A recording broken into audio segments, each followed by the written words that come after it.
So I've got a question for you. Can a video just make Christianity look completely stupid? Well, I mean, most of them do if you actually care about reality, but can one put all of the pieces together in such a way that it's blatantly obvious what's going on? I don't know. Let's go take a look at one and see.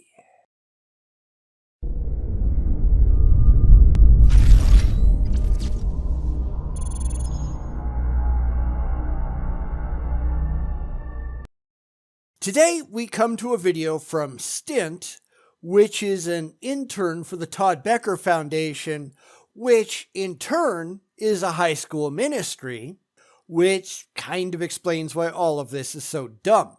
It also explains why the FFRF went after them, and schools where the ministry operates, they won't allow the foundation back on school campuses.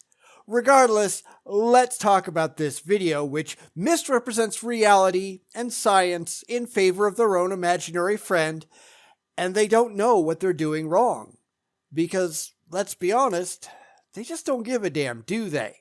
So, let's go watch the fail, because what else is new, right? I have something crazy to share with you today. The Big Bang disproves atheism. Stay tuned. Now, get your predictions in now.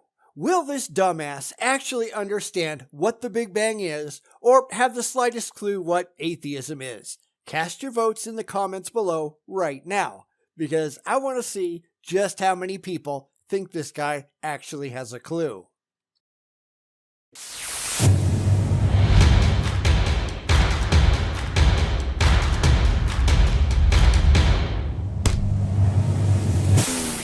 How is it that in the world today, the Big Bang is seen as something that fits right into the idea that God doesn't exist?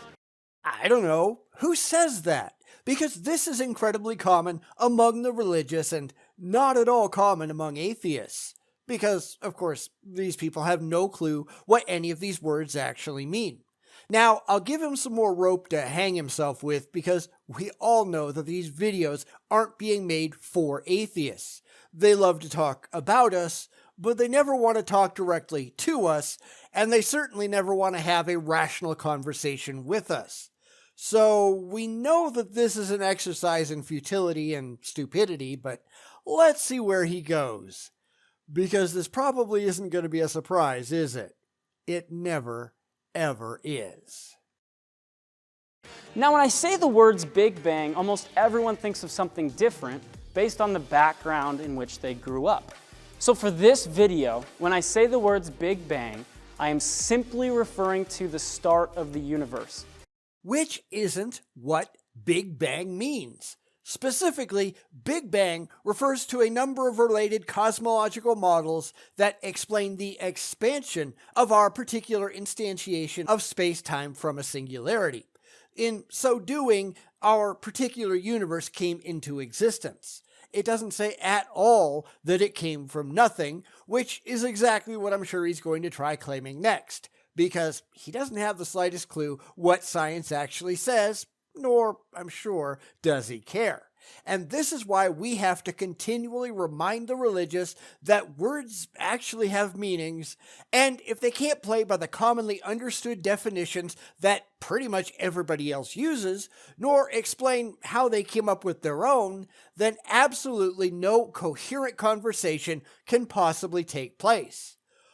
But again, they're not talking to us, are they? They're talking to the ignorant idiots in the pews who don't know any better than they do. And that's why these things never go well.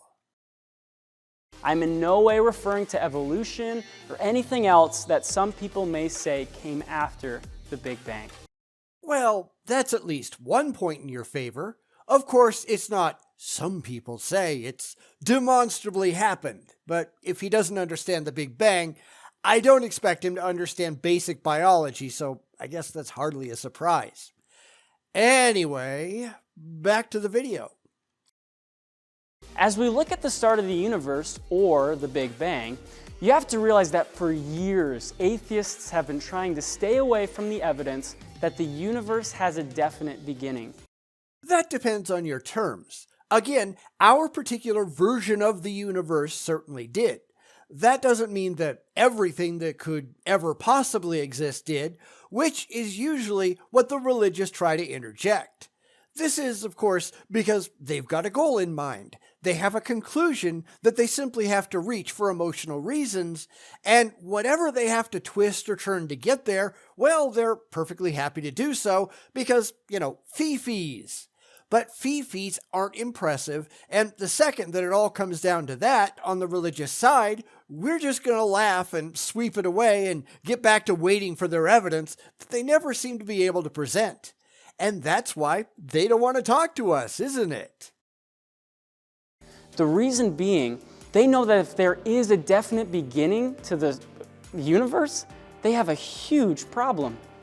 I mean, think about it. If the universe began to exist, there had to be something outside of the universe that started it. Sure, but that doesn't make it your God. It doesn't make it any God. And that's something that the religious still have to provide evidence for, and they're not even trying. I bring this up all the time because it's important to keep in mind. The only way to get to their God is for them to prove objectively that their God exists, and they don't even make a good faith attempt. They believe it for emotional reasons, but they can't demonstrate it objectively, and that's what they have to do, and they all know that they can't. And that's why they rely on apologetics, not evidence. There isn't a scientific institute for proving God is real out there anywhere. It's just a bunch of crazy people in dresses, in pulpits, insisting that it's true. And that's not remotely impressive. Sorry, you gotta try to do better. Scientifically, we know that before the universe was here, there was nothing that existed. That's right. No thing existed. And how exactly do you know that? Because that's certainly not what science says. In fact, we know that the Big Bang expanded out of something, otherwise there would be nothing at all that could have expanded. We have absolutely no way of knowing what that might have been. We don't know what might have existed before that, assuming that you can even talk about that in the absence of time. But we know that there was something there. So this is one of the many, many places that they go wrong, and laughably so, because they don't even know the basics. Or they do know the basics, and they're just lying about it because it fulfills their purposes and gets them where they want to go. It brings us right back to dumb or dishonest. Pick one. That means no space, no time, no matter, no energy, pure nothingness. And guess what can be proven scientifically? A universe like we see today, full of time, space, matter, and energy, cannot come from nothing. Cool. Explain what your deity used to create the universe from then. Go ahead, because this is yet another case where they don't even understand their own theology. Of course, their own theology doesn't come from the Bible because the Bible describes that there was something there, an endless watery void that God hovered over before God showed up and run around creating stuff with hocus pocus. It's like they don't even read their own stupid book. As the former atheist Dr. Francis Collins wrote, the Big Bang cries out for a divine explanation. It forces us to the conclusion that nature has a definite beginning. Yeah, this is the guy who found a waterfall frozen in 3 parts in the woods and concluded that the only rational explanation was God. Yeah, right. Dude, you're a brilliant scientist, but your religious sensibilities leave a lot to be desired. Do us all a favor. Don't quit your day job. I cannot see how nature could have created itself. Only a supernatural force that is outside of space and time could have done that. Whoa, hold on there. Dr. Francis Collins is saying that the Big Bang, or the reality of the definite beginning of the universe, cries out for a divine explanation that can only be a supernatural force that is outside of space and time. Waterfall. Nuff said. Because Collins is relying on his emotions in this, not his scientific intellect. It's a matter of fee-fees, not facts. It's faith, not evidence. And this is why he doesn't write scientific papers on God and send them out for peer review. This is the stuff he says from the pulpit, not from the peer-reviewed journal. He knows it would never, ever, ever survive critical scrutiny. Too bad this jackass doesn't understand the same thing. So I wonder if that's why Dr. Francis Collins is a former atheist.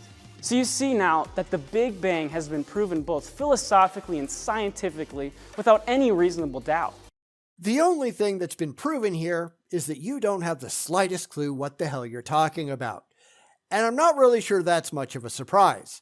This is, of course, where the religious go entirely wrong. They don't read science, they read apologetics, and they are not one and the same thing. This is not a science book. This is a book on apologetics. It's intended to push a particular narrative onto those who already believe, instead of simply presenting the facts for all comers. It's also why so many creationists go out and get legitimate degrees, only to turn their backs on what they've learned, because they're only doing it for legitimacy, not for knowledge. They don't actually care what science has to say. The only thing they're doing is they're trying to impress people with a bunch of letters after their name. And I'm sorry to say, reality doesn't work that way. You can have all the letters after your name that you want. It doesn't mean a damn thing unless the things that you say are in accordance with actual science. And when Collins talks about God, it doesn't. It doesn't at all. It's all interpretation run through his God filter that doesn't actually get him anyplace intelligent. And that doesn't impress anyone but the religiously gullible. There are only two possible explanations for the beginning of the universe. The first being that nothing created everything. And yes, that contradicts all science and logic. But the second explanation is this: a timeless, spaceless, immaterial, powerful, and intelligent being created the universe. And yes, that is the definition of God. No, that's the definition of a false dichotomy.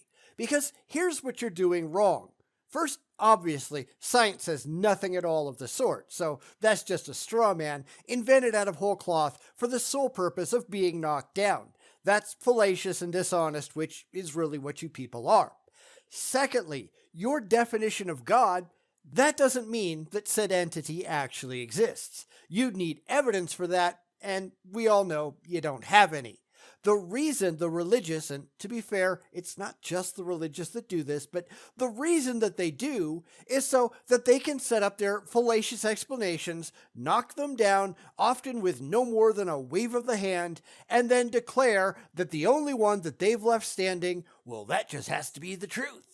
And that's not how logic works. It just isn't. The only way for their favorite explanation to be considered true is if they can actually demonstrate that it is true. It is true only if the merits of the evidence support it as true. Because there are tons and tons and tons of other possible explanations, including all the actual explanations that he's just completely ignored, that are all a whole lot better supported than, well, God did it. And even though that may sound crazy to our finite brain, that does not contradict science or logic. In fact, it does. Just because you want it to be true, that doesn't make it true. You don't get to just arbitrarily define your preferred cause into existence by cherry-picking some random characteristics that you happen to like, arbitrarily stapling onto your God concept, and then pretending that makes your deity real. You'd actually have to prove any of that, and yeah, good luck on that. Again, they're not talking to us because we'd all just point this out and they can't have that. Of course, I just whipped through this guy's comment section. Guess what never happened, at least as I'm making this? He has never addressed any of his critics in his comments who are pointing out exactly this kind of thing. Why? Because he doesn't care, does he? A non-responsive content creator just proves that there's something wrong with their ideas. Otherwise, they'd be out there looking to defend them, and they'd be able to. And it's no surprise that this kind of thing happens over and over and over in all the videos that we look at, is it? Because these people are just dumb. The reality of the Big Bang actually leaves atheism spinning on its head with no logical, scientific, or natural explanation.